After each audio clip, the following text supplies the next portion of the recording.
This is Dr. Tim, Detective, to bring you, by transcription, the mystery of the guest in number 2.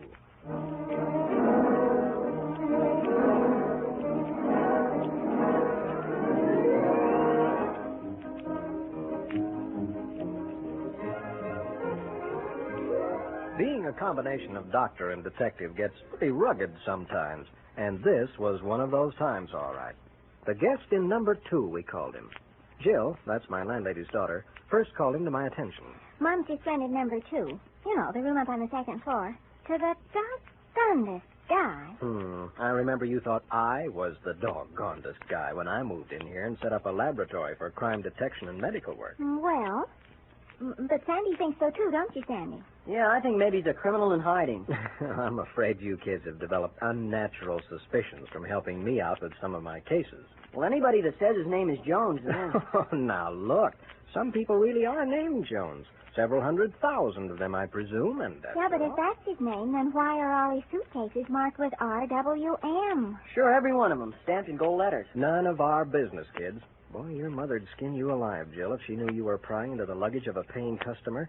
And as for you, Master Sandy, it might be smart for you to confine your detective work to your own premises and not in other people's houses, right? Right. Oh, okay, I guess. But I still think that it's darn funny.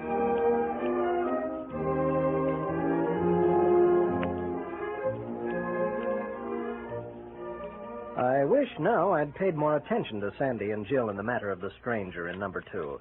But you never know until it's too late. Anyway, nothing happened to break the routine of my laboratory week for a couple of weeks. Then, late one afternoon, just before dinner time, I was cleaning up my lab. Gee, Dr. Tim, you don't mean those jars are full of real blood? Blood from people? Exactly that, Jill. What do you do with it? Oh, a lot of things. Blood's a pretty useful thing. A lot more so than most people realize. Where do you get it? From the bank, Jill. The blood bank. And that's just what it actually is. All over the country, these banks keep blood for use whenever and wherever it's needed. Sure, but what do you do with it? Well, that's a long story, Sandy. But it amounts to this. For years, doctors have known that blood isn't just one thing. It's lots and lots of things. And each one of those parts or fractions of the blood can be separated from the other parts. And these are used to cure people. I'm trying to find some new blood parts, or some new uses for the old ones. That's why there's always blood samples in the laboratory refrigerator, catch? Uh-huh. Sure. Well, I'm all cleaned up here at last. Now, what's the news? Mom said I'd better come up and see you. Hmm? A professional visit, she called it. I don't feel so good today. Symptoms? Well, I've been sort of sick at my stomach, and my eyes hurt, and I feel all kind of worn out. Personally, I think she's just trying to get out of doing homework tonight. I am not. Well, let me take a look, Jill. Stick out your tongue. Uh-huh. Say Sandy, Yes, Dr. Tim. hand me that thermometer, will you? Sure. Thanks. Here, now keep it in your mouth for a while, Jill. Now, Dr. Tim, Yes? you know that guy Jones upstairs? Oh, I wouldn't say I know him, Sandy. We've spoken in the hall. Well, I know you told us to lay off, but the doggonest thing happened just a few minutes ago while I was waiting by the stairs for Jill. Ah, the curse of an overactive imagination. Go on. Anyway, he came in with this other man right behind him. And Dr. Tim, I'd swear that other guy had a gun in his overcoat pocket, was pushing it right up against this Jones guy's back. They didn't see me because... I didn't have time to laugh because just at that moment, from right overhead came the sound of a fight, and then something else, a shot. For a moment, we stood there paralyzed. It wasn't until I heard a crash of glass and saw a figure hurtle past my window and streak it over the back fence and up the alley that I could move. And by the time that we reached the upstairs room, it looked as if we'd arrived too late. The mysterious Mr. Jones was lying on the floor with a pool of blood beside him. He'd been shot right through the back.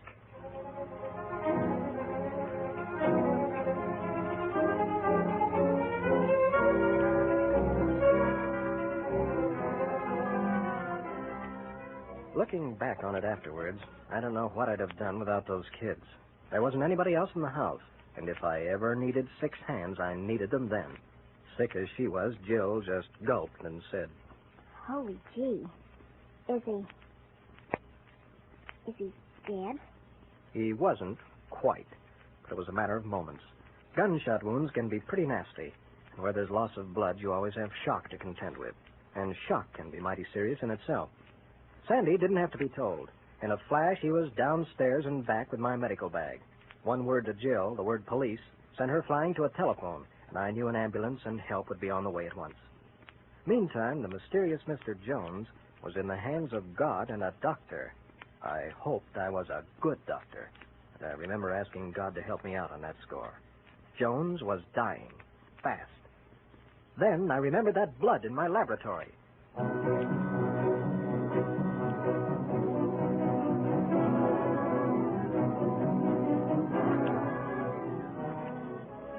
Downstairs in the lab, Jill and I worked as we'd never worked before, while Sandy kept watch upstairs over the wounded man. We didn't talk much, Jill and I, just a few quiet questions and answers. Here's the microscope slide, Dr. Jim. Are you going to give him a transfusion? Yes. Have to check his type of blood first with a microscope. Use the wrong kind of blood and it would kill him. Gee. Good thing I have whole blood on hand for those experiments. He wouldn't last until they could get some here. Now, that solution, please. Here. Ah, this one seems to match his blood. Quick, hand me that bottle marked type O. Now, go to the sterilizer.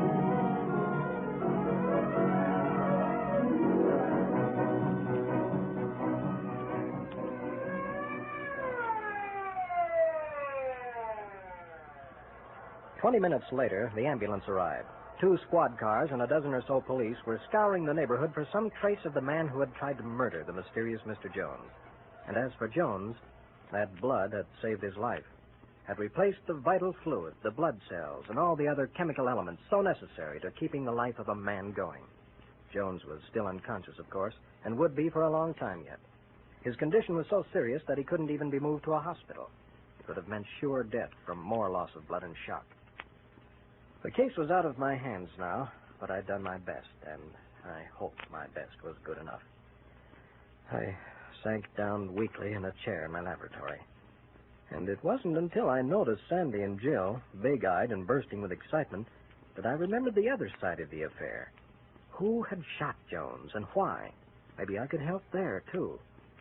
But one look at Jill, and I knew her heart was going to be broken. For this was one case where she was going to be out of the running. I spoke quietly. Jill. Yes, Dr. Tim? You're going to bed. Oh, Dr. Tim! Hate to do it to you, old girl, but you remember that little examination we were making? Oh, well, yes, but... As your doctor, madam, I order you to bed. You have measles.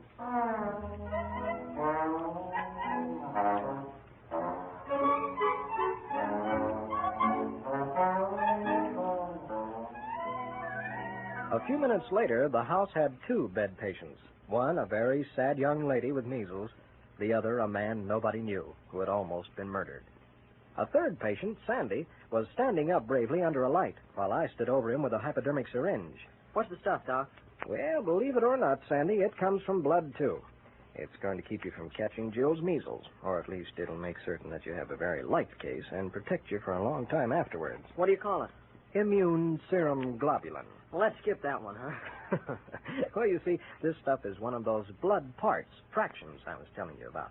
When you take blood from people who have had measles and separate it into its parts, this globulin... Hey, how do you spell that one?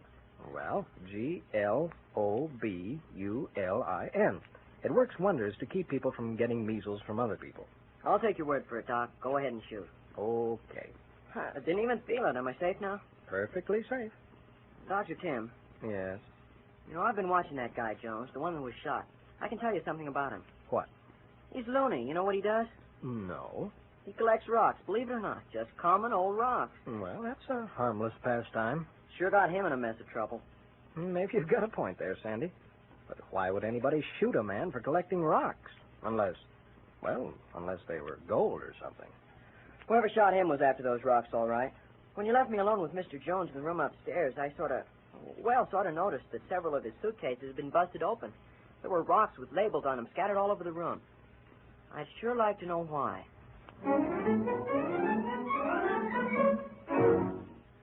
It must have been midnight when I decided I couldn't get to sleep and might as well do a little looking around. After what we'd all been through, I wanted to forget the mystery and relax. The police could carry on from here. But I couldn't.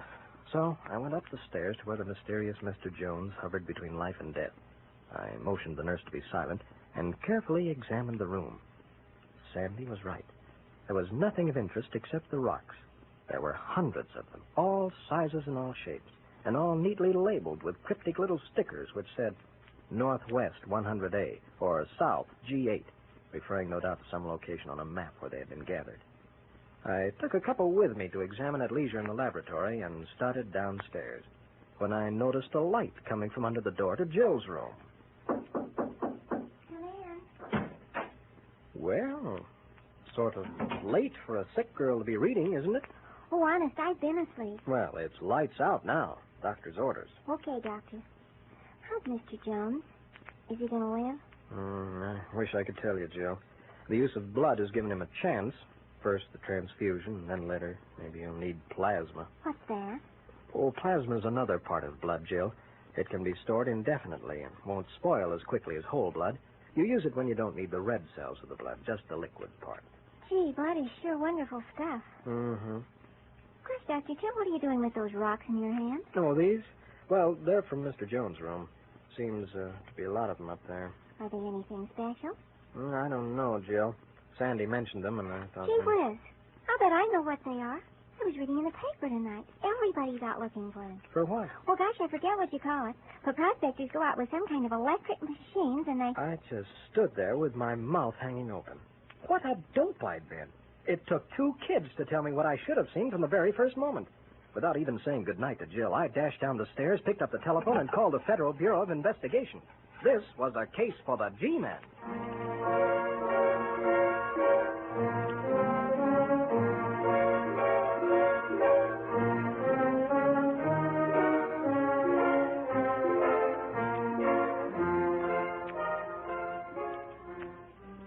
It took a couple of weeks before the case was cleared up. My hunch, thanks to the work of Sandy and Jill, had been right. Jones had been prospecting for uranium, the vital mineral for atomic energy and research. Jones told us the whole story later, how he was prospecting for the government, which badly needed new supplies of uranium. How he'd been forced at the point of a gun to give up his map and then brutally shot. The G-men caught the man all right, but never gave out the whole story of who was behind the robbery and the attempted murder. But it wasn't anyone working for the good of this country. Jones had really found uranium, too, and the mine is being worked today, thanks to Sandy, to Jill, and to a mysterious substance known for thousands and thousands of years as blood.